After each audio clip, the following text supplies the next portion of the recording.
Here you are again, Omid. I wish I knew how you think in the middle of the night, because you keep coming up with these beautiful books. Thank you, Arrow. Yeah, it's been a wild 5 or 6 years covering the Royals. Absolutely, so much has happened, and I think with this one, I didn't think I would be writing it so soon, but I think after we celebrated the life and legacy of the Queen, it felt like the right time to kind of pull back and look at where we're at with the British family, Well, royal I, family. I love the way that you start the book off by picking it up right there with Queen Elizabeth. I mean, because we have been a part of this my entire life. I mean, this would be in the National Enquirer. I didn't have you as a kid. Well, exactly, and I think it's so difficult to really kind of to know where we're at with the royal family when so much of the coverage revolves around the soap opera of the story. And ultimately this is an institution, an establishment that sits at the head of our country, and so it felt like the right time to question the kind of role, the purpose, the relevancy of the British royal family in 2023, and ask the question that I think so many have been afraid to ask for so many years, which is, does it still have a place? Hence the name Endgame, correct?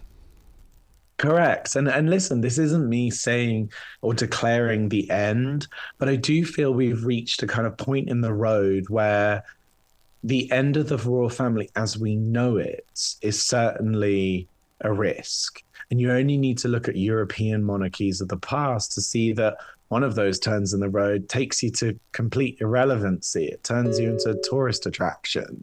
And I think that the British royal family have so much more to offer than that. But I think some modernization, some changes, some accountability needs to happen along the way.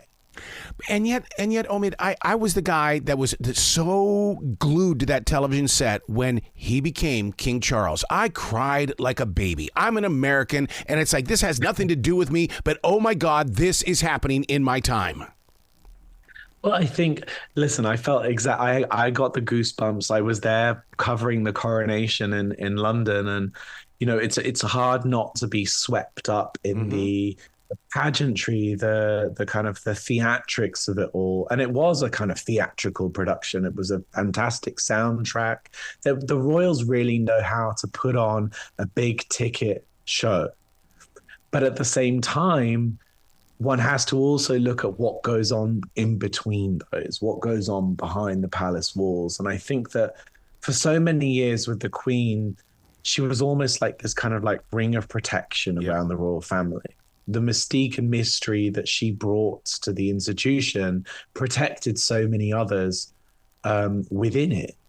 Without her, we now have a monarch whose life we know, warts and all. Same for Queen Camilla. It's very different to the Queen, who we really knew nothing about what she thought or felt beyond horse racing.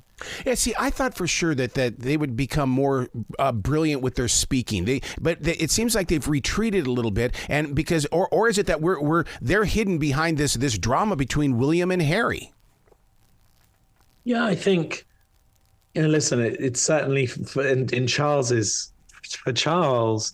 We've certainly seen him have to pull back on some of the things that we really liked about him. As a Prince of Wales, he was a little edgy. He pushed on issues and environmental advocacy in a way that we hadn't seen other royals do. And I think that will always be his legacy. As the king, he's had to come in and almost take on an almost administrative role. He can't be as vocal about those things in the past. So you're right. There has been this kind of like retreat when it comes to speaking so openly and publicly. But as you mentioned, the kind of soap opera of the story, the family feuds, the ongoing wars between family members, particularly William and Harry, do continue to overshadow so much. And listen, for an institution that once was supposedly the perfect example of British family, traditional family values, one has to then question is like, are these people actually doing anything to uphold those? Or have they been kind of swallowed up by personal PR agendas and petty wars between each other. Right, right. I can't be the only one who sees the Christmas card that Queen Camilla and King Charles put out, and I'm going, wait a second. I'm so used to seeing both of you in beautiful suits and dresses. I'm not used to the crown on your head. Is that going to take just more time for me to kind of get into that culture? I think certainly we always knew King Charles was going to happen. Yeah. And that he was the longest intern ever in royal history. With Camilla, it's taken some getting used to because, listen, it was when she married Charles, the palace told the world that she would be known as the princess consort. And that was a way to kind of softly introduce her as kind of like the wife of the monarch or the future monarch. Then the queen, after her jubilee, said, well, actually, she'll become the queen consort. And then obviously the coronation happened and she just became the queen.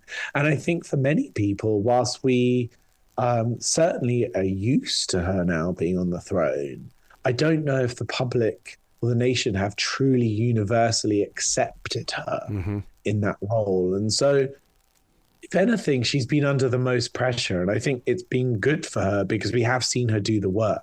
She's the one that has her hands on some of the kind of tougher issues when it comes to her royal duty. She focuses on domestic violence and literacy amongst children, things that I think that have real impact in the nation. But listen, I don't think that Christmas card was a coincidence. It was once again a reminder to the nation and to the world that these two are on the throne. Yep. Do you think that the social media has run away from the good things that they're doing and they're concentrating so much on the bad because it becomes great clickbait? Yeah, I think particularly for the British media, who many would argue, particularly the print press, are kind of on their last legs. The media landscape has shifted and changed dramatically. The royal story is the one thing that still brings eyes to the page, sells copies on the newsstand and gets clicks. And for the majority of the time, that story is about the drama, the soap opera of it all. And we haven't seen much done within the family to prevent some of that from being the case. Charles may be a great monarch, but certainly hasn't been able to convene and command his own family when it comes to some of these ongoing feuds and wars and fractures that we've seen play out so publicly. And then William himself, a man who I remember when I started on this in 2011, hated the press more than his own brother, has now become so consumed with his own public image and his own media coverage that he's resorted to working directly with them to almost a dangerous level, where, as I describe in the book, he's been meeting with newspaper editors in Britain himself to not only give his own stories, but also information about his brother, Prince Harry. Wow. And so this is where the family falls apart in terms of functioning like a normal family. These are individuals who are so concerned with their own images that they'll do anything to make them shine. And that's one of the things that the Queen never got involved in. She was always above the fray. She never cared about polls. She never cared about negative coverage. And it shows because did we ever hear about her falling out with the family member? Right. Did we ever see her getting caught up in the petty tabloid dramas? Did we ever see sources speaking on her behalf anonymously? No. A moment in my life that I'll never forget is that when she spoke of the COVID lockdown and how important it was to do what we needed to do with COVID-19, I listened to her. I still hold her speech inside my heart because I felt like that if she's speaking this, it's got to be true. Yeah. Wasn't that, I think for most people, the feeling was exactly the same. Despite the fact that she is Britain's monarch, that she is only monarch across 14 Commonwealth realms, she really spoke as a world leader at that time. And I think that one of the things that was so great about the Queen was that she was always complete, as all royals should be, but she really adhered to it. She was apolitical. We never knew her views on anything. She was mystery in many ways. And so we were able to project onto her what we needed from her. She was able to be the person that we thought of her as. And I think that was one of the things that made the royal family so powerful on the world stage, the ability to convene in a way that I think that many public figures, particularly politicians, are failing to do in this day and age. But I think that when you look at other royal family members, let's take King Charles, for example, would it have been the same if King Charles sat down and spoke to the nation about the COVID pandemic? Would we have felt exactly the same? Or do we know too much about him? Is his life too known to us? Is the mystique and mystery gone for it to feel like it's coming from someone that really holds a place in our hearts? I got to ask you a personal question, Omid, because you're so dynamic when it comes to sharing this story. I was with Joan Collins yesterday, and she spoke of a time where she asked Princess Margaret a question, and everybody was taken back by it because you're not supposed to ask royalty questions. Do you face this as well?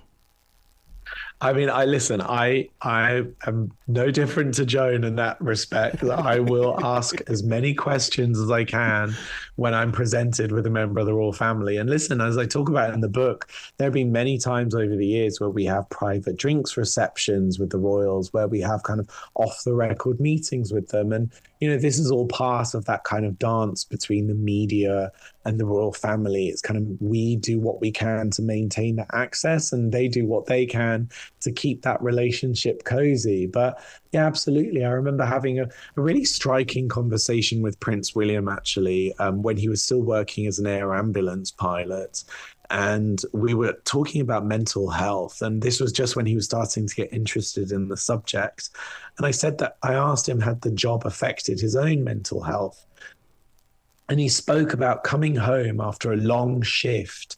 He would often sit down, need to take a few minutes away from his family, from Kate, from everyone, just to sit in front of the TV for a few moments, maybe have a cry, maybe get his thoughts together before he was able to kind of pick himself up and then be a husband, to be a father. And it was that candidness, that level of just honesty that really stood out to me, because and I wish that we saw more of that from William publicly. It's the part of him that reminded me of his mother, actually. Yeah. I'm so with you on that. In fact, I was going to go into a question based on the women, Camilla and Kate and Meghan. Do you think that the rebuilding of the dynasty in its way needs to start with them? Get them together, and let us see them in the community and being with real people, and so that we can fall back in love with the royal family. Yeah, it's interesting because you look at the popularity of the Queen, arguably more popular than the royal family themselves. And you then look at King Charles, who is very, compared to the Queen, almost unpopular. Yeah. And you then look at the popularity of William and Kate, which is actually really high. And there's been very little collaboration between William and Kate and Charles and Camilla when it comes to perhaps two very popular individuals helping boost the popularity of two not as popular individuals. And it's been interesting to see the royals kind of almost working in silos from one another. Unlike the Queen, who was always about the bigger picture, it was always about the crown, it was never about her. We have individuals who are more focused on perhaps their own publicity, their own PR agendas. And I don't think that does a service to the royal institution as a whole. We need to see this family come together. It stands out to me that more than a year from taking the throne, we've still not seen William and Charles do any engagements together. They've never stepped out together in a collaborative way. And I think that for a family that once was representative of traditional British family values, it would be nice to see some of that restored. Yeah, even if they go out hunting together. I just want to see them together. That's all I want. I want to see some family action here. Well, listen, you've got Christmas coming up at Sandringham. We will see all of the family members step out for that Christmas church service that we famously see them for every year. And I think that given the years that they've had, this is, Charles has now successfully completed a year on the throne, but there have been trials and tribulations along the way, including this book. I would imagine that this will be a real show of unity. Whether that's authentic or not almost doesn't matter, but the message that will be sent out is a united front. Yeah. The name of the book is Endgame. My question is that what would happen if it is the end? Because I think that would change the world. I think it would change history. We would be missing out on something that has been such a major part of our lives, a love story of sorts. Yeah.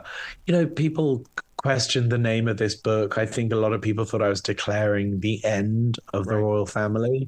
I simply believe that we're just at this kind of juncture in the road where you only need to look at other European monarchies to see that they can quickly go from glory onto a path of irrelevancy or simply becoming a tourist attraction. Right. And I think that for the British royal family, they're dangerously close to a place in which that could potentially be the future for them, unless changes are made. With the Queen, she upheld a certain line of morals, ethics, and values that I think it would be nice to see the current royals also striving to achieve.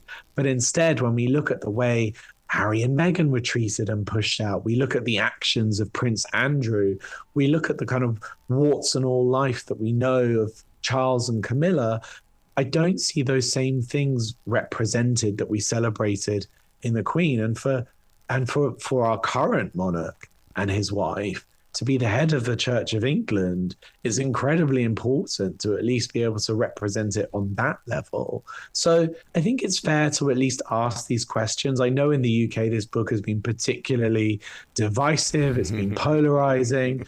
My view is that we fund these members of the family. We fund their work, their public endeavors. And so we should be able to scrutinize them in the same way we do the politicians that we also fund in this country. Is it strange for me to love the idea that Prince Harry is here in America? I love that he's here. I love that he's trying to be a father and a husband. There's just something very inspiring with his ambition. Yeah, and it's so interesting to hear you say that, because I think that does seem to be an opinion I often hear here in the US. There's an admiration for someone that can go stand up against the system, and even if everything is coming back at you in full force, do what's right for yourself and for your family. And he did it at great cost. He not only has nothing to do with the royal family anymore. He lost that role that he loved, that he found himself in, but he also has no relationship with his family anymore. Right. He's also become extremely unpopular in the UK as a result of it, largely down to the way in which the press have covered this. The press are in the pockets of members of the royal family. But he did what was right for himself, his wife, and his children, and there's something to admire about that. Wow. You've got to come back to this show anytime in the future. The door is always going to be open for you, sir. Thank you for having me. I really enjoyed it. Well, you be brilliant today, okay? And thank you for dedicating the book to those who have followed you and supported you over the years. You really showcase a true love for those that have been there for you. Well, I've always been a royal correspondent who's tried to cover the story from a slightly different perspective, even if it has been controversial at times. So it means a lot when people do want to hear those other sides of the stories beyond the pomp and pageantry and glamour of the royal family. Yeah, wow. Well, you be brilliant today, okay? Thanks so much. Happy holidays.